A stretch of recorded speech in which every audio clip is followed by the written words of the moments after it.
happening? Contact our newsroom, 949-7799. Radio Cayman News, the ultimate in news and information.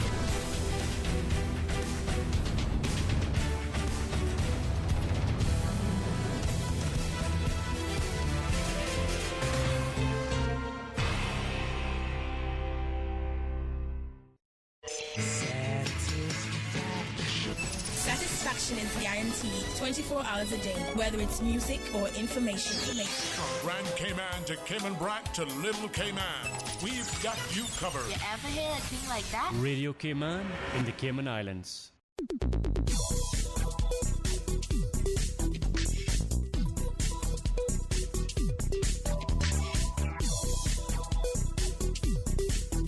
For the health of it, Radio Cayman's premier health show is brought to you by Healthcare Pharmacy, the Cayman Islands Civil Service Association, Holy Cross Hospital, Cayman Fertility Center, and EatingClean.com. This is For the Health of It with Tara Bush. Hello and welcome to For the Health of It.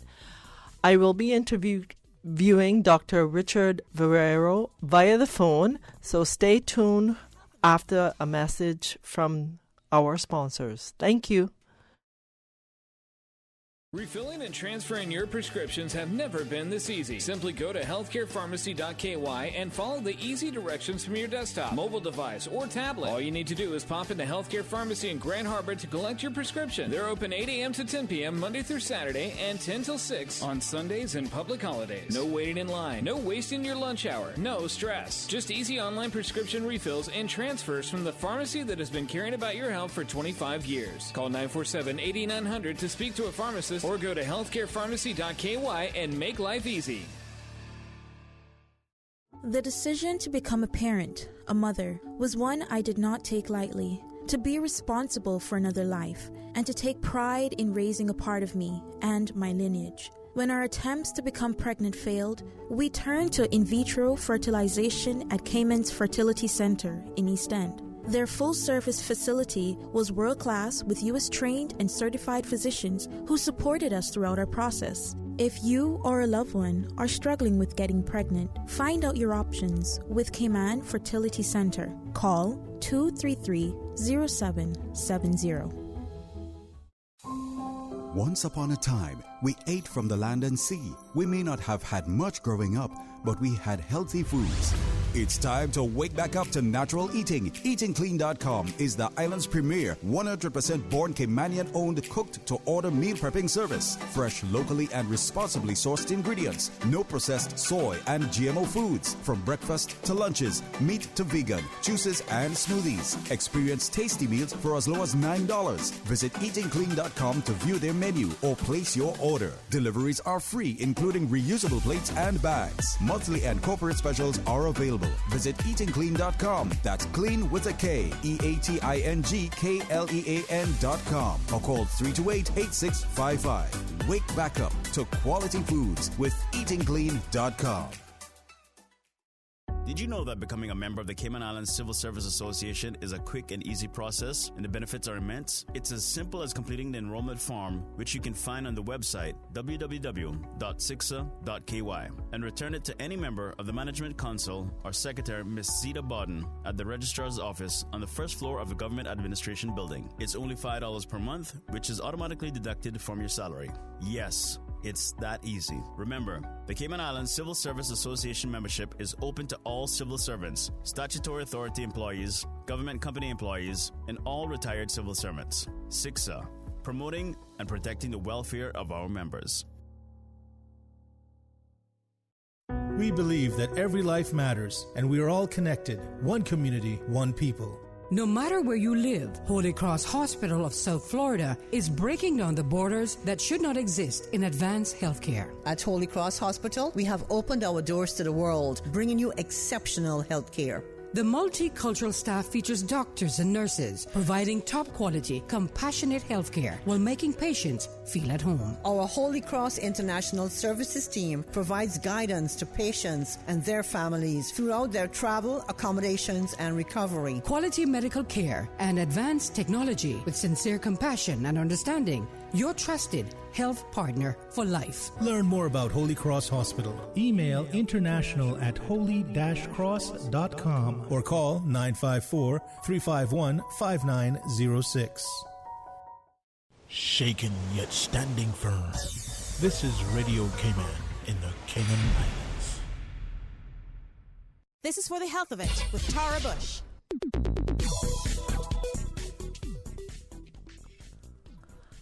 Hi, Dr. Vivero. Thank you Hi, how are you? Great. Thanks for being on For the Health of It. Would you let us know a little about what it is you do? Absolutely. Well, thank you for having me. I'm a otolaryngologist, head and neck surgeon. I practice in Miami, Florida with Baptist Health. And I handle all forms of head and neck cancer with a primary interest in cancers of the voice box. Okay. And you were in the Cayman Islands recently to give a lecture on this. Yes. What was the theme of the lecture? Because it wasn't just about your specialty. I think it was the introduction of what Baptist's PET scan, was it? Yeah. Yes, and part it was a lecture on hoarseness, and part of the topic was discussing imaging modalities. Two specific types. One is CT scanners, which Baptist has one, but also a PET scanner, which I think is pretty novel for the island. Oh, okay. So, what are some of the signs and symptoms of neck and head cancer? Yeah, it depends on where it's located. If it's located in the tonsils or the tongue, sometimes it can be pain, it can be bleeding, it can be problems with swallowing. If it's further down in the voice box, you may have hoarseness and pain. Sometimes people can have breathing problems or also swallowing problems. Oh, wow. And when do they come to you? Great question. Often, hopefully not too late. But for hoarseness, usually if you're hoarse for more than 2 to 3 weeks, usually I have patients who have seen their primary care doctor who think they just have a sore throat that hasn't gotten better with antibiotics. Or they start coughing up some blood and get a little scared, especially if they have a history of smoking or alcohol use. Okay. And this, what I'm hearing is you're saying they should call you about 3 weeks or 4 weeks if this happens? For hoarseness, yeah, we usually say it's 2 to 3 weeks, maybe 4 weeks for hoarseness. For some of the other ones, if you have like a deep-seated pain that's just not getting better, if you have a sore throat that doesn't seem like the normal sore throat, like a tonsillitis, then it's definitely worth looking to. And if you ever cough up blood, that's definitely an indication to go see your local ENT. So is this all? What are some of the causes of having throat and neck, and is it throat, neck, and head, or just? Well, we as ENTs treat everything above the clavicle, so everything involving the neck and the head we usually handle. And so some of the things you might see might be pain, some of the change in voice, trouble swallowing, etc. Ah, okay. This is a left field question, I'm sure. Can you really have cancer of the ears or anything like that? Yes, especially you guys live in a sunny island close to the equator. Skin cancer of the ear can absolutely happen. It commonly happens, especially on the top part of your ear. A lot of people forget to put sunblock on them. and even if you're fortunate to have a little bit more color in your skin, a little bit more melanin, still get cancers. Just because you're African American or black and have more melanin doesn't necessarily preclude you from getting a cancer of the skin, although it's less likely. And certainly if you're fair, light hair, light eyes, light skin, it increases your risk. So I've seen a lot of Caymanians over the years for various things, and a lot of them have had various. There are also other types of ear cancers you can have in the temporal bone, the bone of the ear, or further in. But the one that would be most concerning for you guys on the island would definitely be skin cancers of the ear. Okay. What is the most common type of neck and head cancer? Great question. I mean, I'm a laryngologist, so I see primarily voice box cancers. That's one of the most common ones. There's been an increase in smoking over the past 50 years, and so a lot of people who were smokers when they were younger now are seeing these cancers pop up. But now smoking has become a little bit less popular, so it's not as perhaps as a significant issue. One of the more common ones that we're seeing are cancers of the base of tongue or the back of the tongue or the tonsils.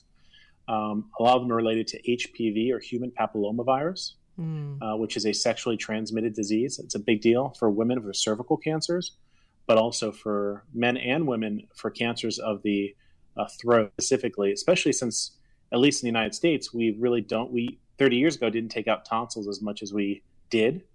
And certainly I think the pendulum is swinging back to we take more tonsils out than we used to. And so we're seeing a lot more HPV positive cancers in young people. I've diagnosed people in their 40s and late 30s with cancers. Wow.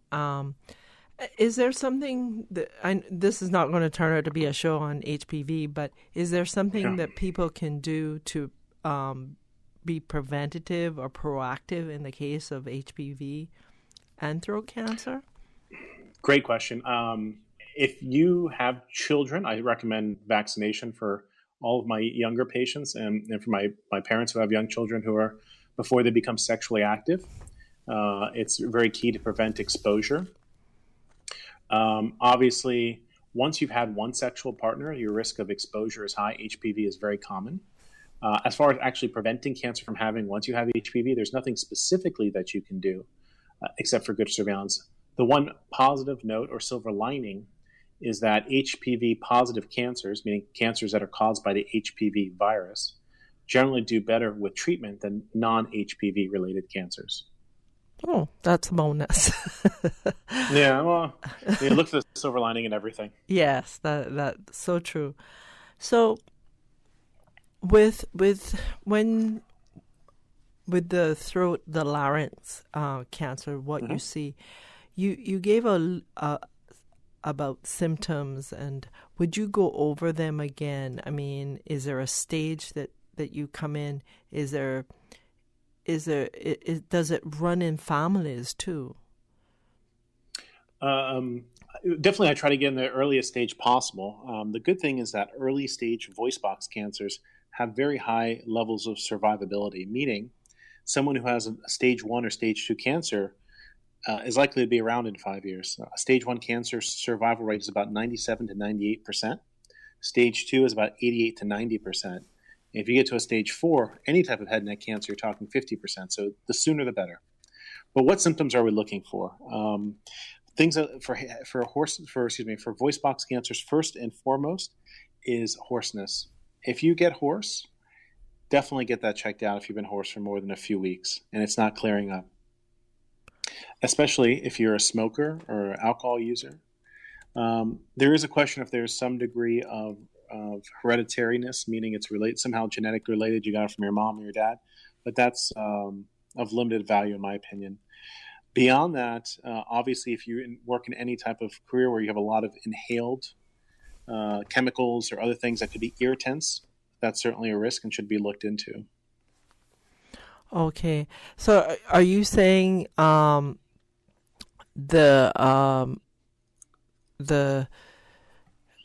should people be concerned about like allergies, that kind of thing? For cancer, no. I mean, I think allergies are always an issue. I think allergies are a very common cause for hoarseness. And certainly you can think of that. And so I wouldn't say that every person who's hoarse has cancer, although half my patients think that. But that's part of the game of the practice of being a good physician is reassuring your patient you're okay and you can manage the allergies or the acid reflux or the bad vocal behaviors where you're yelling at your children or talking too loud with your friends or doing whatever the case may be. But yeah, allergies certainly can play a role. But that's kind of a slightly different topic. Yeah, I was just wondering if when you had the constant irritation, that if that would be because cancer is formed when, in my head, my theory anyway, when all the stars line up for the perfect storm. You just had a really bad day in your body.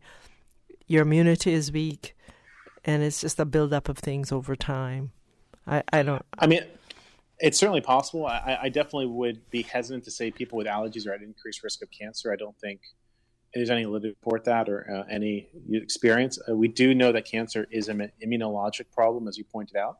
There's a breakdown of checkpoints that allows a cell to continue unabated, and it continues to grow, and that's what the cancer forms from.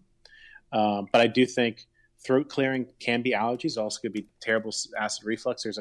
There's been a question in the past as to whether cancer can be caused by acid reflux and constant exposure to an irritant that causes the cells to sort of mutate and become a cancer.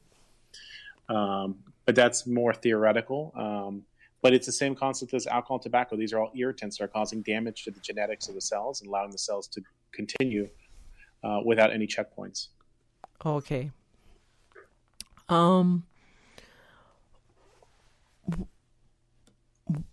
What are some treatments? What treatments do they have to go through? Sure. I mean, I think it comes down to, accurate staging is really critical. So a good exam, a good laryngoscopy, regardless of the site of the cancer, meaning taking a good look in the back of the throat or the nose or the voice box with a camera. Excellent imaging. So a good CT scan or PET scan. That. Excuse me? Sorry. The producer asked me to ask you a question, and I was letting him. My apology. No, it's quite right. I was like, all right, I guess you don't want me to hear this. So good imaging is really critical. So like the CT, PET scan to get staging. And then it comes down to there are three major options for treatment of cancers. One is surgery, depending on the location. Alternatives can include, or maybe not alternatives, but additional therapies that may be done in addition to surgery or in lieu of surgery would be chemotherapy and radiation. Radiation being primary, and then chemotherapy used as an agent that sort of makes the radiation work better. So in my case, I do a lot of surgeries for these things. But for certain advanced tumors, there's a lot of organ preservation protocols, meaning treatments that are designed to preserve the function of the tongue or the voice box and not be disfiguring. And that can include chemotherapy and radiation, which we do a lot of up here in Miami. But they are really quite critical and adequate control of tumors and cancers. Okay. Is there, I've been reading when I was doing a bit of research for this, that immunotherapy is a good option for neck and... Well, there are immunotherapies that have come out as adjuvant therapies for it. Oftentimes, they're not the primary treatment option. I think the long-term goal is for us to develop immunotherapies that will turn the body on, treat the cancer directly. We feel that the best treatment or best defense is an offense. And if we can turn the body against the cancer, and treat it like it's an infection and not a cancer, that's where the long-term treatment will come from. And I think immunotherapies like that are coming. There are immuno antibodies that are being developed, or immunobodies that are that can help keep things at bay, but they're not usually primary treatment options. I see. Are you coming down for the cancer fair on this Saturday? I'm not. I backed on that specifically. So I just got back from our national meeting in New Orleans today. So I wasn't going to be down there. But it sounds like a great idea. What are they doing at the cancer fair? Well, it's called Conquering Cancer 6. So it happens every other year. Nice. So, yeah, and it's who's hosting it? It is the Cayman Islands Cancer Society. Good. I'm not sure if Baptist is a part of it. I'm sure they are, but there's a lot of doctors coming down. Anyway. Oh, good. Yeah, that's great. I mean, I've been down to the Cancer Society many times. It's a program. It is. What would you like our guests to know about neck cancers? Head and neck cancers are more common than we think. I think there are a lot of straightforward things that we can do to try to minimize the risk. Tobacco is one big issue. I think quitting smoking is critical. So we strongly advocate that you not smoke. That can decrease your risk a lot. Abstinence from alcohol or minimizing alcohol intake, which is another known risk factor for head and neck cancers. For guys down in sunny places like Miami or the Cayman Islands, sun protection is critical because the risk of skin cancers, even if we don't talk about the tonsil, tongue, and larynx cancers. And then when we think about HPV cancers, I think of prevention. Everyone should get their kids immunized so that we can really wipe out HPV and the scourge of cervical and head and neck cancers. Right.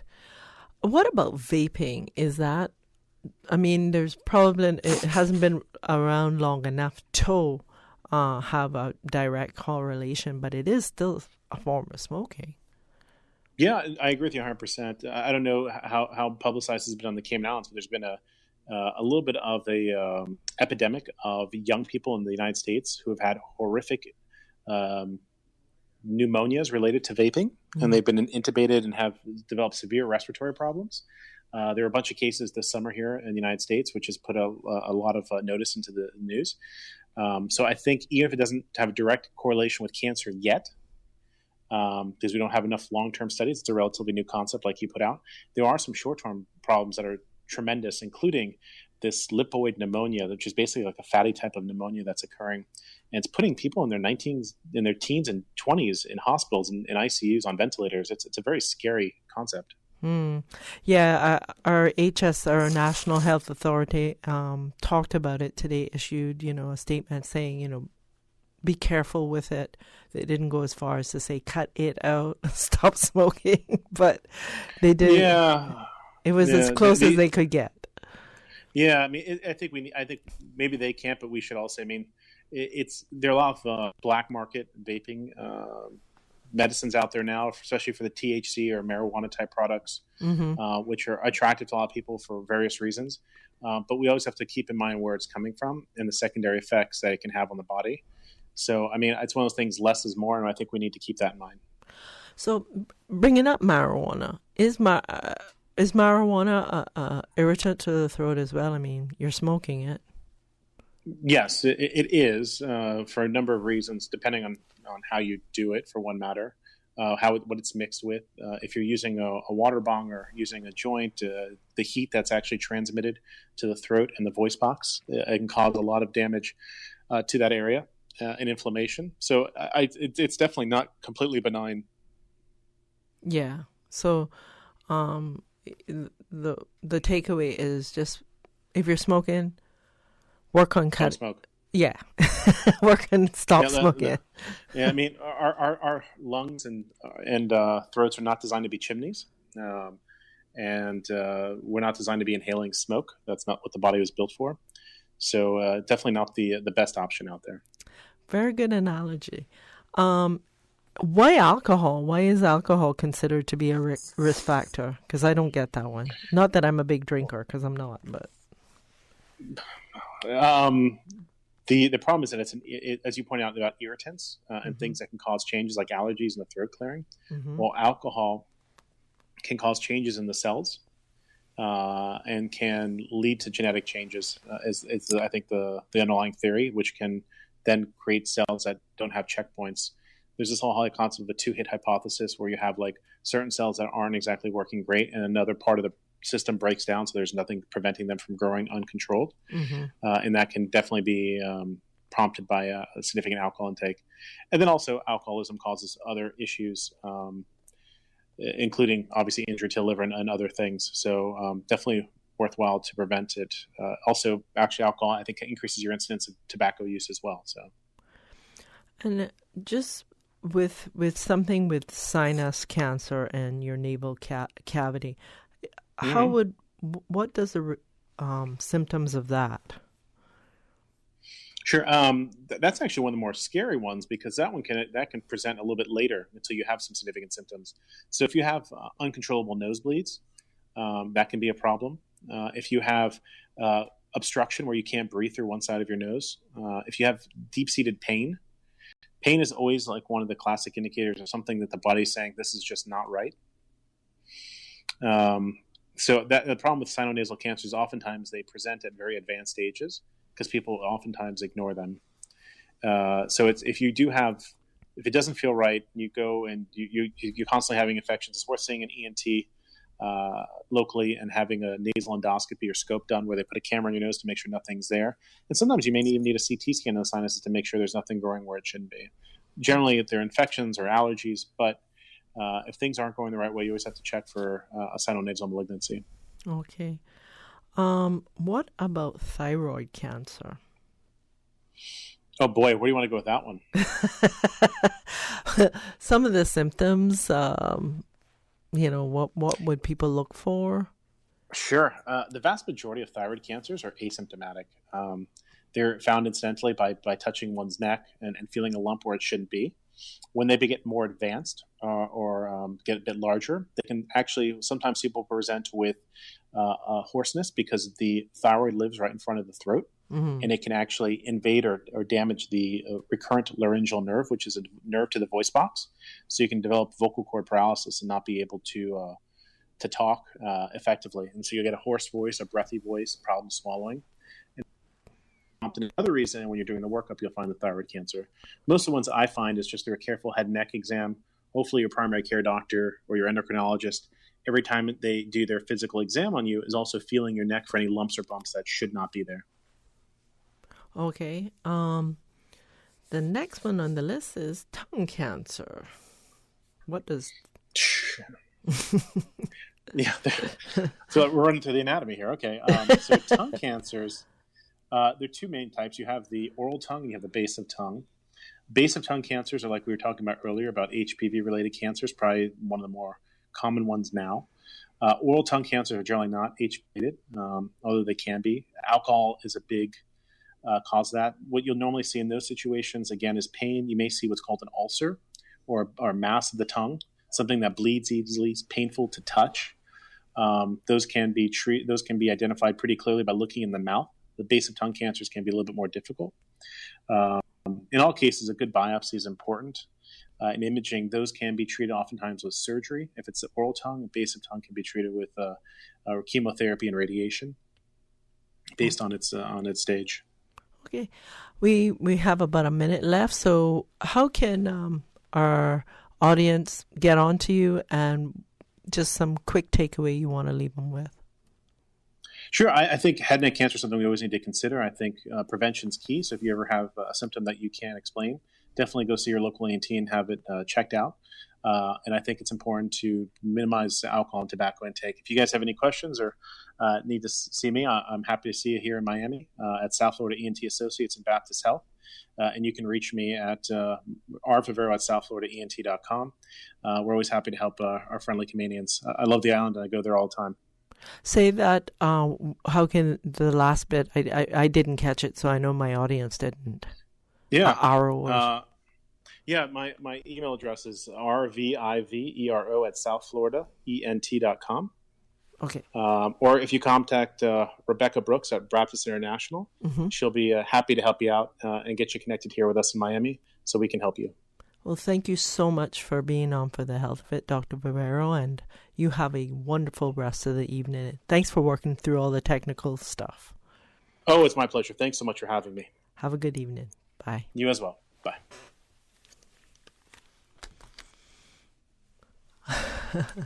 Thank you all for listening to For the Health of It.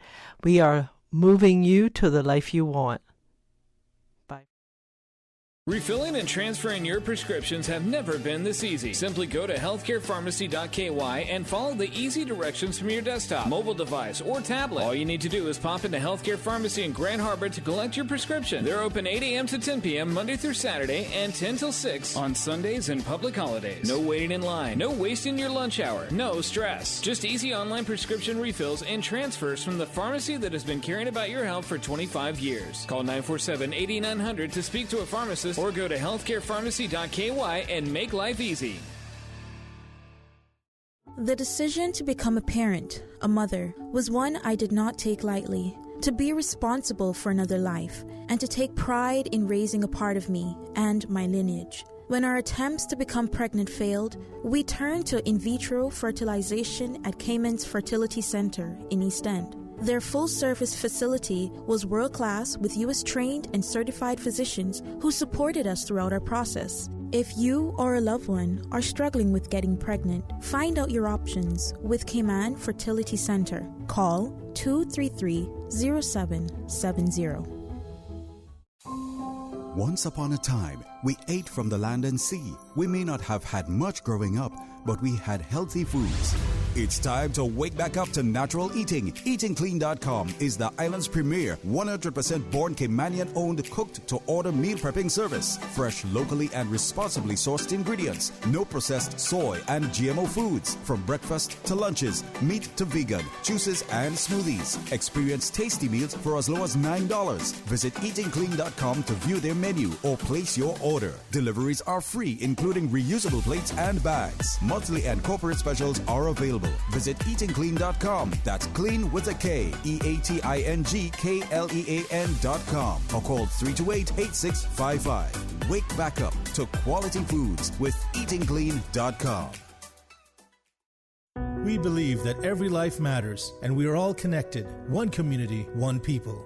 No matter where you live, Holy Cross Hospital of South Florida is breaking down the borders that should not exist in advanced healthcare. At Holy Cross Hospital, we have opened our doors to the world, bringing you exceptional health care. The multicultural staff features doctors and nurses providing top quality, compassionate health care while making patients feel at home. Our Holy Cross International Services team provides guidance to patients and their families throughout their travel, accommodations, and recovery. Quality medical care and advanced technology with sincere compassion and understanding. Your trusted health partner for life. Learn more about Holy Cross Hospital. Email international@holy-cross.com or call 954-351-5906.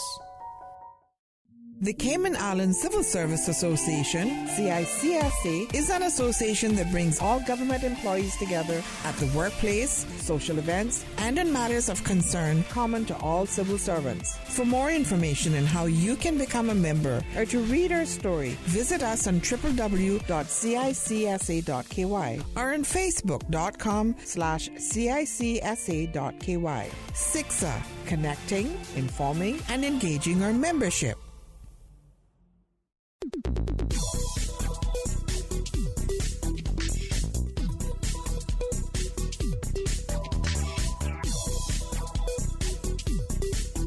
For the Health of It, Radio Cayman's premier health show was brought to you by Healthcare Pharmacy, the Cayman Islands Civil Service Association, Holy Cross Hospital, Cayman Fertility Center, and EatingClean.com. This is For the Health of It with Tara Bush.